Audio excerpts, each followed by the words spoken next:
Welcome back to the channel. My name is Jeff, and this is Not Just Book Reviews. And I thought I would do a show about Joan Didion as she passed away this past Thursday at the age of 87 years old. I'm not going to do a full memoriam about Joan Didion because, frankly, I don't know much about her. And I recently came to read her in 2021, or much earlier this year.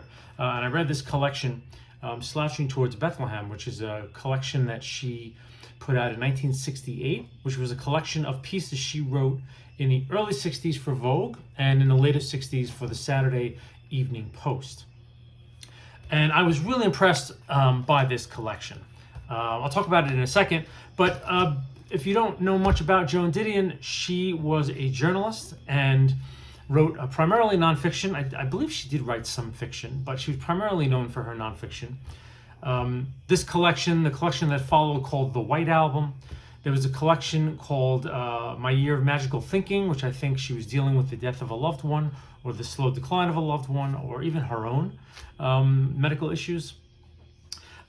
So she was a proponent of, or kind of inhabited, new journalism. So new journalism was Tom Wolfe, Norman Mailer, Joan Didion. These were journalists who began to put themselves into their writing. So before new journalism, it was pretty taboo if you were going to put yourself into your story. Journalism was very much, the writer of journalism was back behind the story, presenting facts and presenting what they saw, so on and so forth. New journalism, you're right in the mix. Tom Wolfe, the electric Kool-Aid acid test, I think he went on the road with Ken Kesey's Merry Pranksters, right? Norman Mailer wrote Armies of the Night, which was his experiences at the Democratic and Republican conventions of 1968. And Joan Didion, when she did her pieces, again, she would do investigative journalism, and she was, would talk about her reactions and her responses to what was going on. So all of that to say, that was all considered new journalism, and she was a big part of it. And so this collection is a mixed bag. Some of the stuff is unmemorable. Some of the stuff is fantastic. The title track, if you will, of this, Slouching Towards Bethlehem, was about the Haight-Ashbury scene in the 60s, which, purported to be this scene about peace and love, and they were counterculture, and that generation was going to overturn the things of their, the previous generations, and it was this whole very powerful movement in the 60s in this country. She went up there for a while and hung out, stayed with people, attended some sit-ins, and did some stuff and wrote all about it. And it was the sort of dark side to what was the publicly perceived movement that was happening. She wrote about a lot of dark things that was happening: babies, children abandoned, a lot of drugs, a lot of sex, but not happy sex, not summer of love sex. So it was a very dark piece, very incredible piece, and I thought it was very strong. There's also another piece in here about a trial, about a killer, which I thought was very good. But that's not what I wanted to share today. The piece that really spoke to me was a piece she wrote when she was like 19 or 20 for Vogue. And I think when she graduated college, she went to New York. As now, budding writers will come to New York or LA, right, to try to get into the literary scene, especially writers who do journalism or criticism. And she got a job. She's working for Vogue magazine as kind of a junior copywriter. So she wrote these self-help for women in the pages of Vogue. And one of them was this piece called Self-Esteem. And it's an astonishing piece. To me, I've read this entire piece. I haven't read what's next. I'll probably make my way through most of her pieces of journalism as I, in my reading life, probably one a year. I did this one in 2021, probably The White Album in 2022. Because she's an amazing writer. Her sentences are wonderful. She was a devotee of Hemingway, really studied Hemingway intensely, and her early writing at the very least, are these wonderfully, carefully composed sentences, very chiseled, very strong. Just really blew me away when I read the first piece by her in this. I thought, whoa, what is this? Who is this writer? So I've become a fan. But so this piece, self-esteem, I want to just talk about a little bit, and I would like to read a good deal of excerpts because it's a very powerful piece, and it struck me at a time in my life when I kind of needed a little cold water thrown on my face. So it's called On Self-Respect, not Self-Esteem, and it starts out her kind of explaining how she came about this, or how the idea of self-respect kind of came to her. And she writes, so I'll read the first paragraph briefly. Once in a dry season, I wrote in large letters across 2 pages of a notebook that innocence ends when one is stripped of the delusion that one likes oneself. Although now, some years later, I marvel that a mind on the outs with itself should have, nonetheless, made painstaking record of its every tremor, I recall with embarrassing clarity the flavor of those particular ashes. It was a matter of misplaced self-respect. So the way she describes it, she didn't get elected to Phi Beta Kappa in her college. And this was a big blow for her. And this is how she kind of describes it. Quote, the day that I did not make Phi Beta Kappa nonetheless marked the end of something. And innocence may well be the word for it. I lost the conviction that lights would always turn green for me.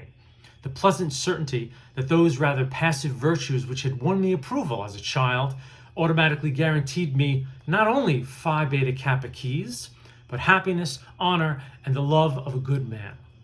So she's shaken by something that happened to her. And she writes in the next piece of it that this is kind of necessary, that one needs to be kind of thrown out of one's saddle in order to kind of discover how to get back in a way, and what self-respect really means. The first thing she talks about is self-deception, which is wonderful. And that, this kind of shock out of what one expects to be a well-paved road towards whatever one wants is the beginning of understanding the depths of possibly self-deception that one could have with oneself. And so she writes a little paragraph about it. Self-deception remains the most difficult deception. The tricks that work on others count for nothing in that very well-lit back alley, where one keeps assignations with oneself. No winning smiles will do here. No prettily drawn lists of good intentions. One shuffles flashily, but in vain, through one's marked cards. The kindness done for the wrong reason, the apparent triumph which involved no real effort, the seemingly heroic act into which one had been shamed. The dismal fact is that self-respect has nothing to do with the approval of others, who are, after all, deceived easily enough. Has nothing to do with reputation, which, as Rhett Butler told Scarlett O'Hara, is something people with courage can do without, right? So this is a great sense of, everyone around you saying, oh my God, you did this amazing thing, you're incredible, and you're thinking to yourself, it's really no big deal. And then that moment of are you going to kind of see yourself through the eyes of the people who are throwing wreaths at you, or are you going to recognize who you really are? Not necessarily to one's detriment, right? But more I know what this really is, and it's cool that other people think it's great, but I kind of know where I stand. Or, if you lack a certain sense of self-respect, you may begin to believe the accolades that come from without. And this is kind of a self-deception that she writes about, which I think is brilliant. And she also writes that without self-respect also comes an endless criticism, an endless self-criticism. And she writes, quote, to live without self-respect is to lie awake some night beyond the reach of warm milk, phenobarbital, and the sleeping hand on the coverlet, counting up the sins of commission and omission, the trusts betrayed, the promises subtly broken, the gifts irrevocably wasted through sloth or cowardice or carelessness. However long we postpone it, we eventually lie down alone in that notoriously uncomfortable bed, the one we make ourselves. Whether or not we sleep in it depends, of course, on whether or not we respect ourselves, right? Wonderful. And so what she starts to get at is this notion of taking responsibility for one's life and coming to a place where you recognize that, no one's coming to rescue you. At a certain point in your life, it's okay, I had a certain bit of a downhill run. It's over. I have some things I want to do with my life. There they are. And oh wow, there's a lot of obstacles, right? And that, not that you're going to do it all on your own, right? I think that that's this notion of the American self-made person is ridiculous. I think we don't do anything without the help and the connection of other people. But there is a certain sense of self-responsibility that she's getting at here of like, you've got to kind of strap up and go. And then yes, there'll be allies as you go, but there'll also be tests. And you should go into each endeavor with kind of a salty gaze. And she kind of gets at that here, which I really like. So she writes, quote, like Jordan Baker, people with self-respect have the courage of their mistakes. They know the price of things. If they choose to commit adultery, they do not then go running in an access of bad conscience to receive absolution from the wronged parties, nor do they complain unduly of the unfairness, the undeserved embarrassment of being named co-respondent. In brief, people with self-respect exhibit a certain toughness, a kind of moral nerve. They display what was once called character, a quality which, although approved in the abstract, sometimes loses ground to other more instantly negotiable virtues. Nonetheless, character, the willingness to accept responsibility for one's own life, is the source from which self-respect springs. So she gets right to it. And then she talks a little bit about what this is. Another quote. And this is something that she is kind of looking backwards and kind of, getting a sense that maybe her forebears were a little tougher than her and a little more sanguine about life. So she said they had instilled in them young a certain discipline, the sense that one lives by doing things one does not particularly want to do, by putting fears and doubts to one side, by weighing immediate comforts against the possibility of larger, even intangible comforts. Wonderful. Pleasure delaying, right? She's getting right at that, which I really think is amazing. And then she ends this wonderful quote, quote, they are willing to invest something of themselves. They may not play at all, but when they do play, they know the odds. So it's just a great notion of like, you're gonna get knocked down. This is gonna be a rough tumble as you go, right? So it's just really beautiful. So then she gets a little more, and there's a couple of closing things I'd like to read because she really gets deep into it, which I love. And this is kind of a sense of when you don't have self-respect, kind of what one might feel. Quote, to have that sense of one's intrinsic worth, which constitutes self-respect, is potentially to have everything. The ability to discriminate, to love, and to remain indifferent. To lack it is to be locked within oneself, paradoxically incapable of either love or indifference. If we do not respect ourselves, we are, on the one hand, forced to despise those who have so few resources as to consort with us. Aside, Woody Allen's, I don't want to be a member of any club that would have me for a member, right? Very similar here. On the other, we are particularly enthralled to everyone we see, curiously determined to live out, since our self-image is untenable, their false notions of us. We flatter ourselves by thinking this compulsion to please others an attractive trait, a gist for imaginative empathy, evidence of our own willingness to give. It is this phenomenon sometimes called alienation from self. In its advanced stages, we no longer answer the telephone because someone might want something.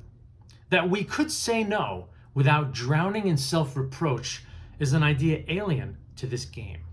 Every encounter demands too much, tears the nerves, drains the will, and the specter of something as small as an unanswered letter arouses such disproportionate guilt that answering it becomes out of the question.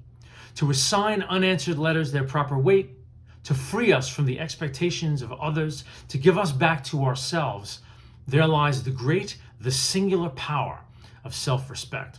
Without it, one eventually discovers the final turn of the screw. One runs away to find oneself and finds no one at home. And that's the last line of the essay. Pow! Joan Didion, self-respect. 1961, she was probably 19 or 20 years old. And it was really something powerful for me to read because I think there was a certain point in my life when I was waiting for someone to come and, kind of fix my life for me, kind of figure it out, put me on a path and kind of do for me. And while there were people in my world ready to help me once I was ready to do that myself, they weren't going to do it for me, and it took a while to figure that out. And this essay really spoke to me. And it also spoke to me in terms of the years without self-respect, which I definitely suffered from, where you are a prisoner of your perceptions of how others think and feel about you, and what that does to you as a person. And I think she gets at that in incredible depth here. So I would highly recommend, in memoriam, Joan Didion picking up this collection. At the very least, she probably has a best of collection that maybe collects from her whole period. That's probably a better go. But at the very least, Self-Respect and Slouching Towards Bethlehem are really wonderful, wonderful pieces. And yeah, so I just wanted to do a little bit about Joan Didion since she passed, again, on Thursday. And we lost a tremendous writer of insight and depth of penetration. So thanks for watching.